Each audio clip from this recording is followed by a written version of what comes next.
میرے آرٹسٹ نے اس کے 6 ٹائٹل بنائے تھے، لیکن ایک ٹائٹل ایسا تھا کہ جسے دیکھتے ہی میں رونے لگا، اور میں نے اس کو نہیں چھاپا۔ اس لیے نہیں چھاپا کہ یہ سوچ کر کہ اگر یہ ٹائٹل میں چھاپوں گا تو کیا قوم اس ٹائٹل کی قدر کر سکے گی؟ اس لیے وہ کمپیوٹر میں اب تک پڑا ہے۔ اکبر صاحب جو ہمارے پبلشر ہیں، اپنی اچھی کتابیں چھاپتے ہیں، ان کو معلوم ہے کہ میں نے وہ ٹائٹل لکھا تھا، انہوں نے کہا کہ دوسرے ایڈیشن میں دے دیجیے گا، لیکن ابھی میری ہمت نہیں پڑ رہی کہ میں وہ ٹائٹل اس پر چھاپ سکوں۔ یہ ٹائٹل خود ہی ایسا ہے کہ اندر سے عباس کی قبر کا فوٹو اس نے دیا، اندر کی زیارت کوئی کر نہیں پاتا۔ یہ قبر عباس ہے جس کے گرد پانی تیزی کے ساتھ گھومتا ہے، کرتا ہے فرات کا پانی نیچے، یہ چاروں طرف اس کے پانی۔ پھر یہ جناب سیدہ کی قبر ہے، اور یہ دروازے پہ ام البنین کی قبر ہے، اور یہ زری ہے، یہ پنجے ہیں۔ اس نے بڑا سمبولک ٹائٹل بنایا، لیکن جو ٹائٹل دیکھ کے میں رونے لگا۔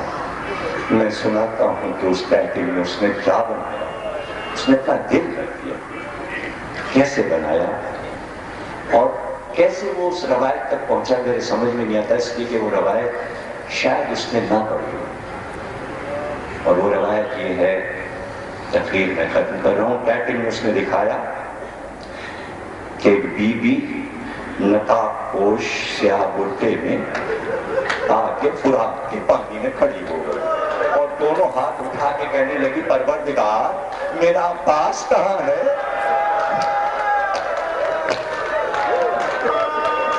سن لیا نا؟ نہیں سن پائے نا تو دیکھتے کیسے تم؟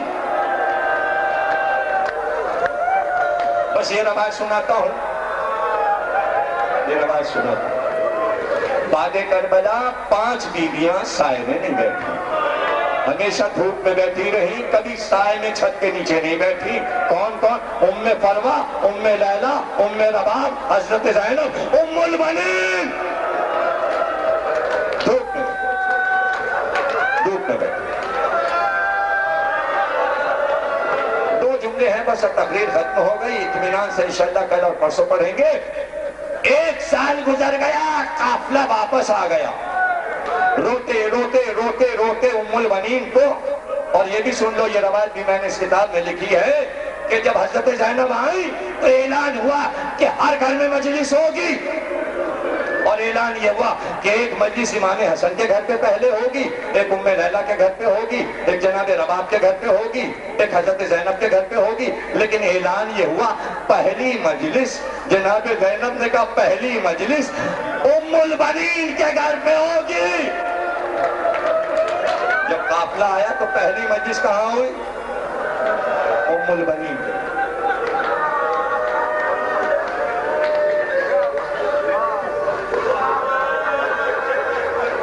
کہ میں وہ 2 جملے روایت کے ادا کر سکوں، اور تم پیار بھرے اپنی معرفت اور دل سے سن سکو ان 2 جملوں کو۔ کیسے ادا کروں؟ اس کے لیے آخری باب میں نے بنایا ہے، اور وہ 1 صفحے کا باب ہے جس میں نے یہ روایت لکھی ہے، اور وہیں پہ یہ کتاب میری ختم ہو جاتی ہے۔ اس کے بعد ام البنین کی زیارت ہے، وہ 2 جملے سن لو، کتاب میں تفصیل سے پڑھ لینا، حالانکہ اس میں کچھ ہے نہیں، 2 ہی سطریں ہیں، اور وہ 2 سطریں میں ادا کر رہا ہوں۔ وہ یہ ہے، جب 1 سال گزر گیا، 1 سال تک ام البنین کچھ نہیں بولی، کچھ نہیں بولی۔ 1 سال کے بعد آئیں اور کا بیٹا سید سجاد، میرے لال میں کربلا دیکھنا چاہتی ہوں جہاں میرا حسین مارا گیا، مجھے زیارت کو لے چلو گے؟ آئے اللہ، تم نے کیسے سنا ہے اور میں نے کیسے پڑھا؟ قافلہ چلا۔ سنو، پہلے جملہ سن لو کہ میں نے باپ کا نام کیا رکھا ہے۔ باپ کا نام ہے باب ام البنین۔ جب تم روضہ حضرت عباس میں جاؤ گے تو ہر دروازے پر ایک نام لکھا ہے۔